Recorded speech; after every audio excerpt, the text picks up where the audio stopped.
ওই মুহূর্তেই অপারেশন করতে হবে, রক্তের প্রয়োজন 8 থেকে 10 ব্যাগ।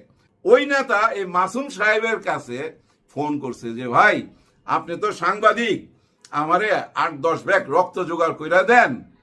আপনার এটা কোনো ব্যাপার নাকি 8-10 ব্যাগ রক্ত, এটা তো আপনিই পারেন, আপনি এত বড় নেতা।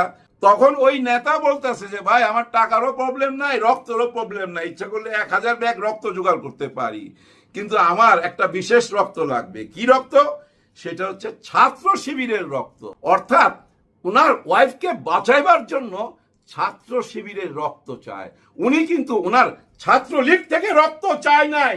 কারণ কি জানেন?